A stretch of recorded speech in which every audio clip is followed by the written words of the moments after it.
નમસ્કાર દોસ્તો, હું ધવલ મારું અને હું રોહિત સુંદરવા. આપ સૌ દોસ્તોનું હાર્દિક સ્વાગત કરીએ છીએ. દોસ્તો, ભાવનગર મહાનગરપાલિકામાં તાજેતરમાં જે ભરતીઓ જાહેર થઈ હતી, જેની અંદર જુનિયર ક્લાર્ક, જેની અંદર sanitary inspector, MPHW, FHW, staff nurse, આ ઘણી બધી ભરતીઓ એ જાહેર કરવામાં આવી હતી. તો ત્યારે ઘણા બધા લોકોએ એમાં ફોર્મ ભર્યું અને એક પ્રશ્ન એવો ઊભો થયો કે સર, આની અંદર પરીક્ષા પદ્ધતિ હશે કે નહીં હોય, કેટલા માર્કની પરીક્ષા પદ્ધતિ થશે? તો ત્યારે લક્ષ્યમ એકેડેમી દ્વારા આની જે અંદાજિત સંભવિત એ પરીક્ષા પદ્ધતિઓ છે અને એનો સિલેબસ છે એ તમને આપ્યો હતો, જેથી કરીને તમે લોકો તૈયારી કરી શકો.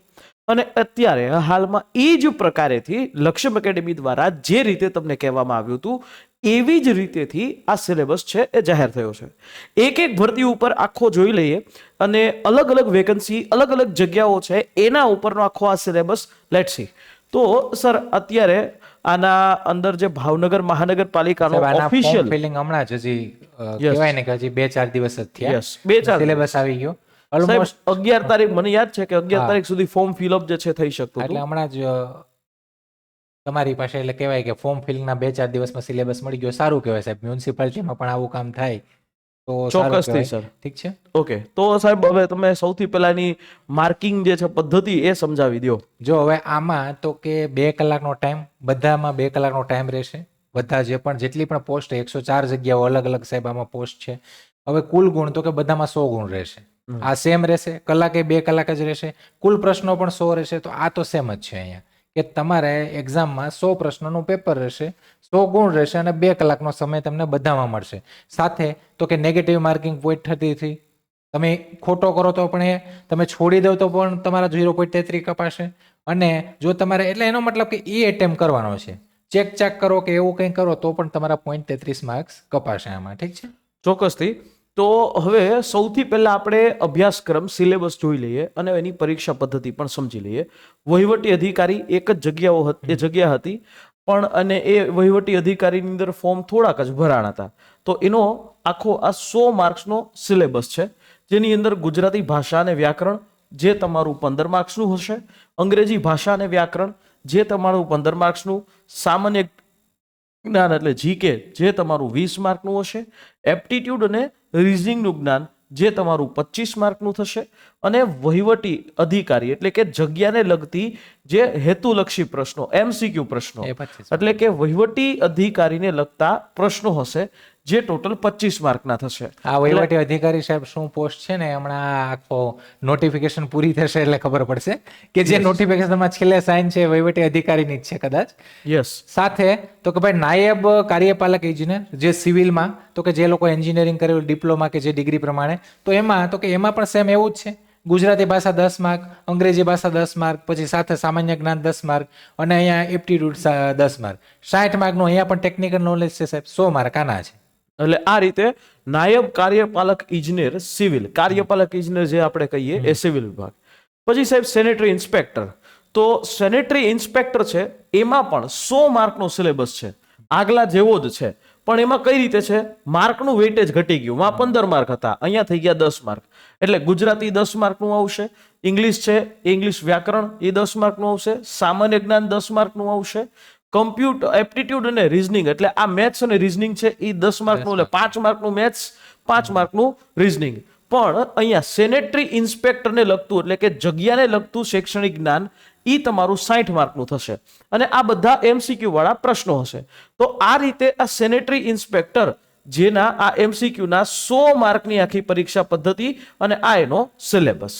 તો સર, હવે સ્ટાફ નર્સ વિશે તમે કહી દો. જો સ્ટાફ નર્સની વાત કરીએ, સ્ટાફ નર્સમાં તો કે સેમ સાહેબ આમાં પણ એ જ વસ્તુ છે.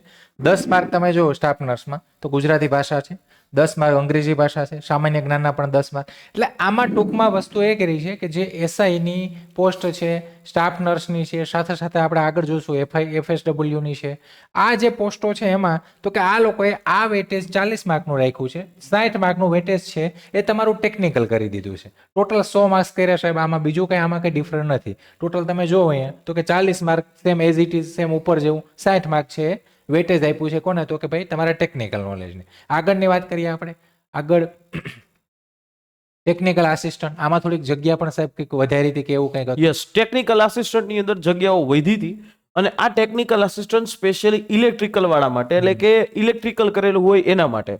સેમ પરીક્ષા પદ્ધતિ છે. 10 માર્કનું જે તમારું એ ગુજરાતી, બધામાં same જ. 10 માર્કનું ઇંગ્લિશ હશે, 10 માર્કનું જીકે હશે, 10 માર્કનું મેથ્સ અને રીઝનિંગ હશે, અને 60 માર્કનું એટલે કે આ ટેકનિકલ આસિસ્ટન્ટ ઇલેક્ટ્રિકલ એને લગતું જ્ઞાન. એટલે ટોટલ તમે જોવા જાઓ તો 100 પ્રશ્નો છે. એ 100 પ્રશ્નો MCQ વાળા તમને આ પરીક્ષાની અંદર પૂછાશે. એવું નથી કે પરીક્ષા વગર આ લોકો સીધી ભરતી કરશે, પણ પરીક્ષા તો હશે જ. સર ફાર્માસિસ્ટ વિશે વાત જો કરજો. ફાર્માસિસ્ટ ની વાત કરીએ, બધામાં સેમ જ પેટર્ન છે સાહેબ. જો સેમ એટલે એઝ ઇટ ઇઝ. આમાં એવું થાય કે અમુક પોસ્ટ, કોઈ પોસ્ટમાં તમે 2 કે 3 માં એપ્લાય કર્યું હોય તો તમે સેમ એક તૈયારીમાં મલ્ટિપલ એક્ઝામ આપી શકો. 40 માર્ક એઝ ઇટ ઇઝ, જે ઉપરની જેમ ગુજરાતી, અંગ્રેજી, સામાન્ય જ્ઞાન, એપ્ટિટ્યુડ, રીઝનિંગ, અને આમાં પણ જગ્યાની જે શૈક્ષણિક લાયકાત છે એના 60 માર્ક. 100 માર્ક્સનું પેપર, 100 પ્રશ્નો, અને બધામાં તમને 2 કલાક સમય મળશે. બધા જે પેપર છે એમાં 2 કલાકનો તમને ટાઈમ મળશે. આગળની વાત કરીએ, આગળ તો કે સ્ટેનોગ્રાફર. સ્ટેનોગ્રાફર છે ગુજરાતી, આમાં 2 પોસ્ટ હતી, ગુજરાતીમાં અને અંગ્રેજીમાં. તો ગુજરાતી ભાષા અને વ્યાકરણ તો અહીંયા 15 માર્ક્સ છે, સાથે અંગ્રેજી ભાષા અને વ્યાકરણ એના 15 માર્ક્સ, સાથે સામાન્ય જ્ઞાન તો એના 20 માર્ક્સ, એની સાથે વાત કરીએ એપ્ટિટ્યુડ, રીઝનિંગ તો એના 25 માર્ક, ને અહીંયા જગ્યા અને શૈક્ષણિક લાયકાત તો એના 25 માર્ક. એવું કરીને અહીંયા 100 માર્ક્સ સ્ટેનોગ્રાફરમાં છે. આગળ એના પછી અંગ્રેજી સ્ટેનોગ્રાફરની વાત કરીએ આપણે, તો એમાં પણ same as it is, Gujarati, Angrezi બંનેના 15-15, સામાન્ય જ્ઞાનના 20 માર્ક્સ, એપ્ટિટ્યુડના તો કે એના 25, અને શૈક્ષણિક લાયકાતના 25. એટલે સ્ટેનોગ્રાફરમાં બંનેમાં સેમ છે. એની સિવાય તો કે સાહેબ અહીંયા ટેકનિકલ આસિસ્ટન્ટ સિવિલમાં ફરી એવું ટેકનિકલ આસિસ્ટન્ટની વાત કરીએ.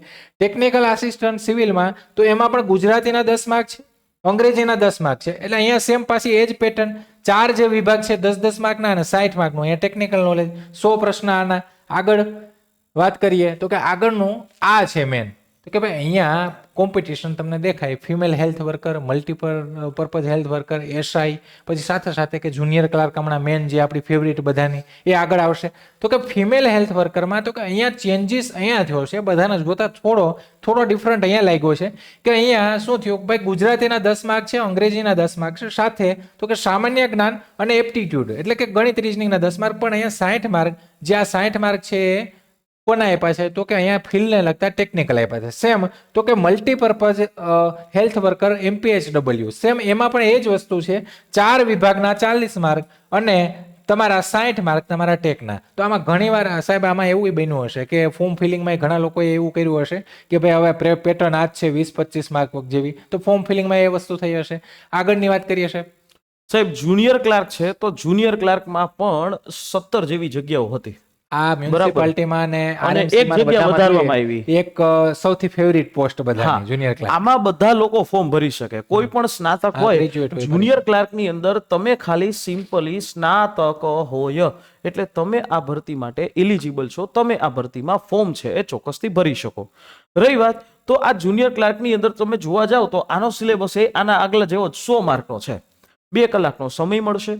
પણ ગુજરાતી ભાષા છે એટલે કે ગુજરાતી ભાષા વ્યાકરણ એટલે વ્યાકરણ કહી શકાય 15 માર્ક્સનું, પછી એવી જ રીતે ઇંગ્લિશ ભાષા વ્યાકરણ 15 માર્ક્સનું, જીકે છે એ તમારું 20 માર્કનું આવશે, એપ્ટિટ્યુડ અને રીઝનિંગ એ તમારું 25 માર્કનું આવશે, અને શૈક્ષણિક એટલે કે જગ્યાને લગતી અનુરૂપ હેતુલક્ષી પ્રશ્નો જેના ટોટલ 25 માર્ક. અહીંયા જગ્યાને લગતા એટલે મીન્સ આ તમે જુનિયર ક્લાર્કમાં નોકરી કરવાના છો એટલે એનો મતલબ એ થયો કે અહીંયા કોમ્પ્યુટરનું નોલેજ હોઈ શકે સાહેબ, કોમ્પ્યુટર થોડું ઘણું જગ્યાનું. સર મને એવું લાગે છે કે આ જગ્યાને લગતું હજી શૈક્ષણિક પ્રશ્નો બાબતે ડિટેલ હજી કોઈ આપી શકે. બધામાં પેટર્ન અલગ આપી એટલે કદાચ કોમ્પ્યુટરને મિક્સ કરે અહીંયા, અથવા જગ્યાને લગતું પણ કરી શકે. આ એક થોડી પેટર્ન ઓલમોસ્ટ સેમ RMC જેવી પેટર્ન છે આની ચોક્કસથી. તો આ રીતે જે છે એ આના આખા એ પ્રશ્નો છે એ અહીંયા રહેશે, બરાબર. અને ખાસ વાત ઈ છે સાહેબ, આ જુનિયર ક્લાર્કમાં હવે તો જો કે CPT નીકળી ગયું છે, પણ જુનિયર ક્લાર્કની અંદર એવું કીધું કે જગ્યાના 5 ગણા ઉમેદવારો ઈ લેવામાં આવશે, અને એ 5 ગણા ઉમેદવારો માટે CPT કમ્પ્યુટર ટેસ્ટ હશે, બરાબર. આ કમ્પ્યુટર પ્રોફિશિયન્સી ટેસ્ટ તરીકે ઓળખાશે. જુનિયર ક્લાર્કમાં જેટલા લોકો પાસ થયા એના કુલ જગ્યાના 5 ગણા, અને એ 5 ગણા લોકોનો 100 માર્કનું ફરી પાછું એક પેપર લેવાશે. 1.5 કલાકનું પેપર હશે. એમાં તમારે ગુજરાતી ટાઈપિંગ, ઇંગ્લિશ ટાઈપિંગ કરવાનું રહેશે. તમારે વર્ડ ફાઇલ જે છે એ બનાવવાની રહેશે, નોટ બરાબર. એની અંદર તમારે પાવર પોઈન્ટ સ્લાઇડ જે છે પ્રેઝન્ટેશન બનાવવાનું રહેશે. એક્સેલ જે છે એમાં વર્ક કરીને દેખાડવાનું રહેશે. ઈમેલ જે છે એ તમારે લખવાનું રહેશે વિથ એટેચમેન્ટ. તો આના ટોટલી જે છે એ 100 માર્ક છે આ વસ્તુના. આને કહેવાય છે CPT, કમ્પ્યુટર પ્રોફિશિયન્સી ટેસ્ટ. આ જે લોકો પાસ કરશે અને આ જે લોકો હશે એના ફાઇનલ મેરિટ તૈયાર કરશે અને એ તૈયાર જે છે આ ફાઇનલ મેરિટ તૈયાર ઓન્લી ક્વોલિફાઈંગ Qualifying છે. ઓન્લી ક્વોલિફાય કરવાની છે, બરાબર. મેરિટમાં નહીં ગણે. એક્ઝેક્ટલી. આ તમારે ખાલી only એટલે qualify આ વસ્તુ તો સાહેબ જુનિયર ક્લાર્ક છે ને CPT વન ટાઈપ ઓફ કેવી રીતે ક્વોલિફાઈંગ માટે જ છે. ઓકે, અહીંયા લખેલું જ છે. અને અહીંયા લેખિત પરીક્ષાનું જે વેઇટેજ છે એ ફાઇનલ મેરિટની અંદર તમારું ગણવામાં આવશે. એટલે તમારે શું વસ્તુ ધ્યાનમાં રાખવાની છે? લેખિત પરીક્ષાનું વેઇટેજ છે એ તમારે ધ્યાનમાં રાખવાનું. બીજું BMCA સાહેબ એક નવો પ્રયોગ એ કર્યો છે કે પરીક્ષામાં જે લોકોએ બધાએ ફોર્મ ભર્યા એ બધાને પરીક્ષા આપવા નહીં મળે. Yes. એ લોકો એક GSRTC જેવું મેરિટ તૈયાર કરશે.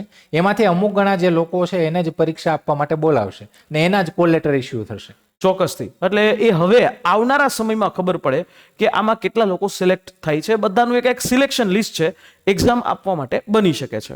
તો આ રીતે છે. સ્ટેનોગ્રાફરમાં તમારે જે એનું જે લિપિ છે લખવાની હોય છે આ એ રીતે એ કરવામાં આવશે. ઇંગ્લિશમાં પણ એ રીતે.